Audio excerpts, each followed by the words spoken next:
Bien, entonces lo que queríamos evaluar eran estas entalpías que veíamos por aquí, ¿verdad? Entonces sabíamos además que esto estaba a la temperatura de 50, perdón, 50, conocíamos esta temperatura, creo que en algún momento Sarato dije que no, en realidad la conocemos, sabemos que es 50, el problema nos lo dice, ¿sí?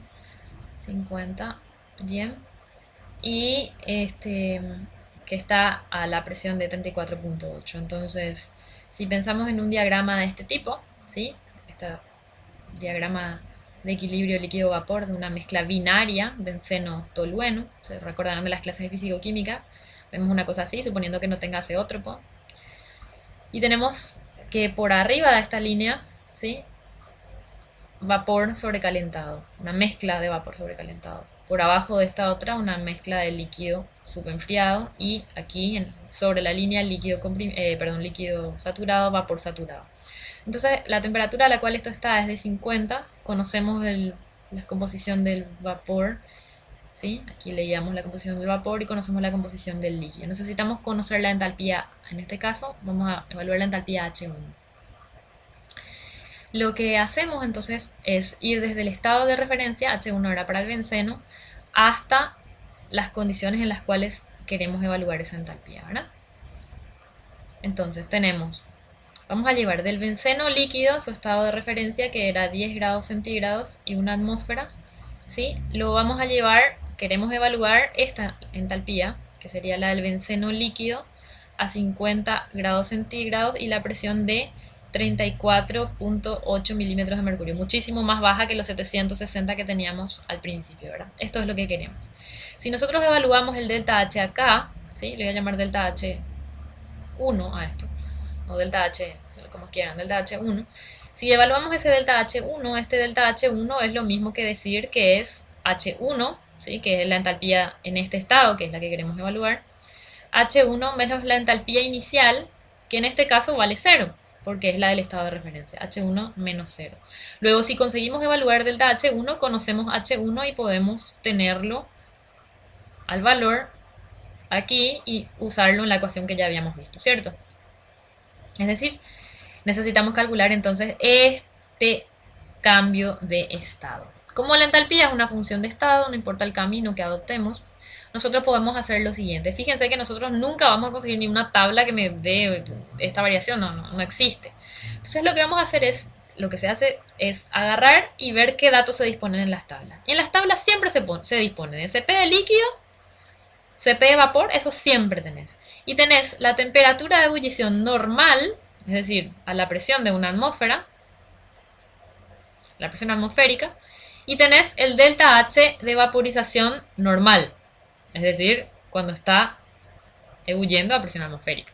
Entonces estos son los datos de los que dispones y tenés que buscar un caminito alternativo que te permita utilizar estos datos, pero que reproduzca el mismo estado inicial y el mismo estado final, tal que el delta H es el que nos interesa y podamos calcular de ese modo la entalpía. Entonces lo que vamos a hacer es, decimos, buscamos la temperatura de ebullición normal del benceno, su delta H de vaporización normal y vemos de este modo qué es lo que tenemos. Si nos vamos a ver, voy a llevarme a la página 660, las tablas B, a ver, tabla B1, voy a girar esto aquí para que ustedes puedan ver, ¿sí? Vamos a encontrarnos con lo siguiente. Vemos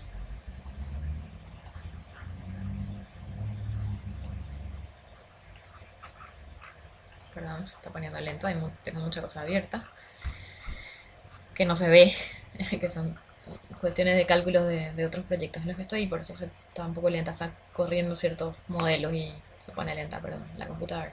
Entonces vemos datos selectos de propiedades físicas, tenemos esto, sería la temperatura de ebullición normal en grados centígrados y tenemos el delta H de vaporización. Si nos vamos al benceno serían estas dos columnas, marco así. La temperatura está en Celsius y el delta H de vaporización en kJ por mol. Esta es la tabla B1 del Felder. podrían usar cualquier tabla de propiedades físicas que se les antoje. Y tenemos que es 80.1, ¿sí? La temperatura de ebullición normal, y 30.765 kJ por mol el delta H de vaporización normal, ¿sí? También decíamos era 30.765 kJ por mol, ¿verdad? Y de ebullición normal del benceno, estamos hablando, era 80.1 grados Celsius. Del tolueno podemos hacer lo mismo. Sacamos la temperatura de ebullición normal y el delta H de vaporización normal. Haciendo lo mismo, encontramos que los valores son de 110,6 y este es de 33,47. La mismísima tabla que acabamos de ver. No hay mucho secreto para sacar esto, ¿verdad? Bien. Habiendo tenido esto, entonces calculamos la primera de las entalpías. Llevamos el benceno líquido a 10 grados centígrados y la presión de una atmósfera. ¿Qué podemos hacer? Podemos calentarlo. Recuerden que tenemos además como datos CP del líquido y CP del vapor. Y acá también, siempre. Como funciones de la temperatura. De 10 grados centígrados y una atmósfera podemos llevar al benceno líquido hasta la temperatura de ebullición normal, que es la que tenemos, ¿sí? Y una atmósfera.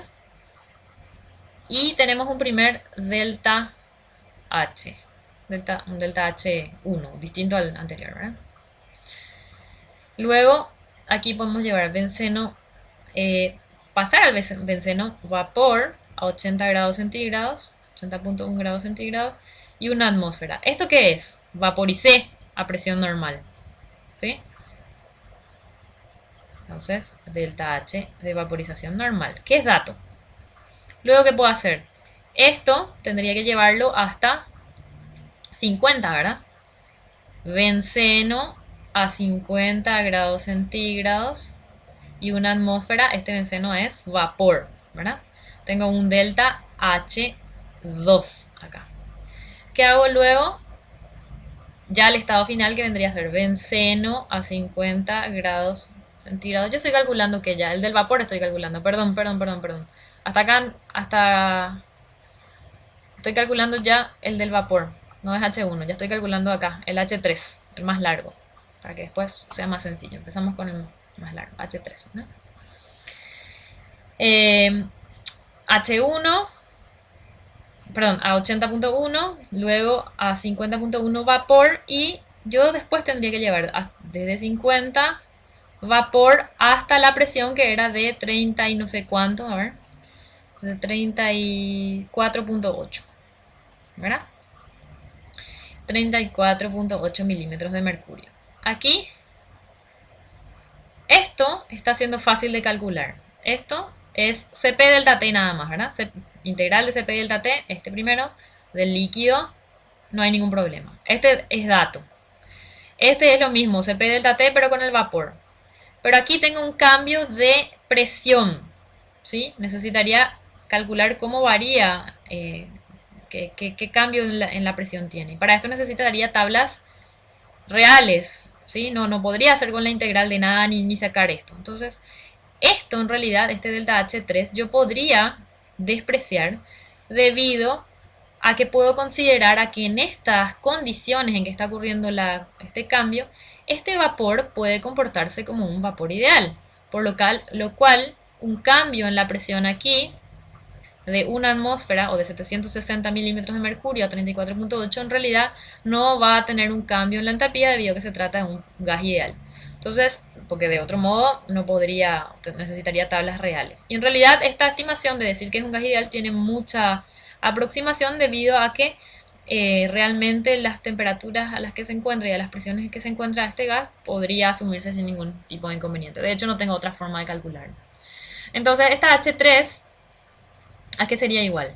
Yo tengo desde el estado inicial, ¿sí?, hasta el estado final. Esto es lo que yo quería calcular. Desde mi estado de referencia hasta el estado en cuestión. Yo tenía mi H inicial, que en este caso vale 0, y mi H3. Este delta H que realmente está ocurriendo, que es H3 menos 0, es lo que yo quiero calcular. Como yo no puedo calcular entre este estado y este otro, hice todo este caminito alternativo. Entonces este caminito alternativo va a ser igual a este delta H ficticio, le vamos a llamar, que elaboré aquí, va a ser igual a a la suma de todas de los caminitos parciales. Es decir, delta H1 más delta H de vaporización normal más delta H2 más delta H3, que en realidad es 0, ¿verdad? Y este delta H ficticio, ¿a qué es igual? Es igual a lo mismo, estado inicial menos estado final. Perdón, estado final menos estado inicial. O sea, H3 menos 0. O sea, H3 es igual luego a todo esto. Delta H1, delta H de vaporización normal y delta H2. Este ya tengo. Significa que para calcular H3 necesitaría calcular delta H1 y delta H2. Para que sumados entre los tres ya me den directamente la H3 que corresponde a este valor. ¿Me siguen? Entonces eso es lo que vamos a calcular ahora. Bien. Vamos a calcular entonces H3 por el caminito que acabamos de señalar. Entonces H3 va a ser igual a ¿qué? H3 va a ser igual a delta H1, que es pasar un líquido de 10 a 80, ¿sí? Entonces, a presión constante, esto simplemente, esta H3 sería la integral de la temperatura final, ¿cuál es? Es 80, la temperatura inicial es 10. 80.1 grados centígrados y aquí 10 grados centígrados. ¿De qué? De Cp del líquido como función de la temperatura por diferencial T. ¿Esto a qué corresponde? Corresponde al primer pasito, a este pasito. Este otro ya tenemos, ¿verdad? Entonces esto es delta H de vaporización normal, más este otro pasito es calentar un vapor, o en este caso enfriar, de 80 hasta 50, ¿verdad? Entonces esto va a ser igual a, ¿qué cosa? Igual a la integral de 80.1 grados Celsius. Hay que ver si el Cp está en grados Celsius o en qué está y corregir si no. Hasta 50 grados Celsius. Ojo con las unidades de medida. No se admite errores por unidades de medida. Cb de T. Y todo esto entonces va a ser igual a H3. Estamos calculando H3. Bien. Necesitamos entonces, este ya tenemos. Necesitamos sacar de las tablas de Felder, Cp del líquido y Cp del vapor del benceno. Estamos trabajando con el benceno. Entonces voy a escribir aquí Cp del líquido y vamos a mirar en el Felder qué es lo que tenemos. Nos tenemos que ir a la página, a la tabla B2 y ahí tenemos benceno. Fíjense, tenemos la unidad a la cual está expresado, si en este caso grados centígrados, genial. Fíjense que hay algunas que están en Kelvin, así que hay que tener cuidado. Y tenemos la forma de la ecuación que dice que es la forma 1. ¿Qué significa eso de forma 1 o forma 2? Si nos vamos más arriba, vamos a ver que hay distintas formas de expresar el Cp, como A más Bt más Ct más dt más Ct cuadrado más dt cubo, o A más Bt más Ct a la menos 2. En este caso es la forma 1. ¿Sí? Así está expresado. Significa que los coeficientes tienen que estar multiplicados por las t, por la ecuación polinomial de este modo. Entonces voy a escribir eso aquí. La forma de este es... Estoy haciendo despacito, no significa que tienen que hacer todos estos pasos. Es solo para entender. Más ct cuadrado creo que era, más dt cubo. Esta es la forma que tiene. Y esto es el Cp. Es la forma 1. Y las unidades son kilojoule por mol grados Celsius. Revisamos. Las unidades son kilojoule por mol grados Celsius. Entonces de vuelta vamos para abajo y tenemos del benceno. Dice, fíjense que A está multiplicado por 10 al cubo. Y esto vale 126,5. A por 10 al cubo es 126,5. Luego A, ¿qué es igual? A es igual a 126,5 por 10 a la menos 3. Luego tenemos B y C no hay. Fíjense, el rango de unidades de T también es muy importante, de 6 a 67, ¿sí? Significa que después de este rango, más arriba o más abajo, la función ya no va a ser esta. Ojo, cuando se use una determinada función, hay que ver en qué rango es válida. ¿Sí? En este caso el rango de validez es este, 6 a 67. ¿Y nosotros en qué rango estábamos? Estamos perfectamente. Estamos ahí adentro. ¿Verdad? Entonces, ¿a qué va a ser igual CP de líquido? Va a ser igual a 126,5 por 10 a la menos 3. Eso es A. Más. ¿A qué es igual B? B es igual a 23,4 por 10 a la menos 5. Más 23,4 por 10 a la menos 5t. ¿Bien? Más. Acá es igual C. C es igual a menos 26,20 por 10 a la menos 8. Menos 25,20, perdón, por 10 a la menos 8. Es decir, menos 25,2 por 10 a la menos 8 t cuadrado. Luego D es igual a más 77,57 por 10 a la menos 12t al cubo. ¿Bien? Perdón. CP acá. ¿Bien? Perdón, ya estoy escribiendo la de líquido, era hasta acá nomás. Hasta acá, perdón. Hasta 23,4. La de líquido es hasta ahí nomás. A ver. Vamos a borrar entonces esto, perdón.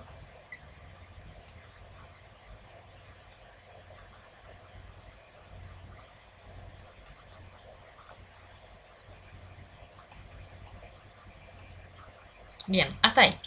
Y la CP del CP, perdón, del benceno de nuevo, pero con vapor se saca de la misma manera, ¿sí? Pero ya es una función más larga, ya es de hasta t al cubo, ¿verdad? Que es lo que yo recién sin querer copié. Fíjense que el líquido es una función mucho más débil de la temperatura, ¿sí? Mucho más débil, es lineal nomás la dependencia. Y la del vapor es bastante más dependiente. Es lo que habíamos dicho siempre. El CP es una función débil para líquidos y sólidos de la temperatura. Por eso usábamos 4,18,4 kJ por kilogramo grado Celsius cuando tratábamos al agua líquida y no hacíamos todo este chirimbolo. Entonces fíjense que ustedes pueden poner un rango importante de temperatura y el valor del CP del líquido va a ser casi siempre el mismo. ¿Verdad? Entonces eso para lo que corresponde a H3. CP del líquido, diferencial T, bla, bla, bla. Ya tenemos completo lo que es H3. Entonces CP del vapor voy a copiar aquí. Esto siempre para el benceno. Solo para que ustedes lo tengan y a la hora de resolver con ES les sea más sencillo y puedan seguirme al tener los valores. Voy a copiar entonces directamente aquí. Bien. CP del benceno. Vapor. CP del benceno vapor va a ser 74,06. Hay que recordar que T está en grados Celsius acá expresado. Por 10 a la menos 3. ¿Sí? Más 32,95 por 10 a la menos 5t menos 25,2 por 10 a la menos 8t cuadrado más 77,57 por 10 a la menos 12t al cubo. Bien, entonces en base a estos datos podríamos directamente sacar H3. Fíjense que esto está en kilojoule por mol, al multiplicar por grados Celsius va a quedar en kilojoule por mol. Y delta H de vaporización normal también teníamos el dato en kilojoule por mol. En base a esto podríamos directamente calcular ya la entalpía H3, en este caso del benceno como vapor.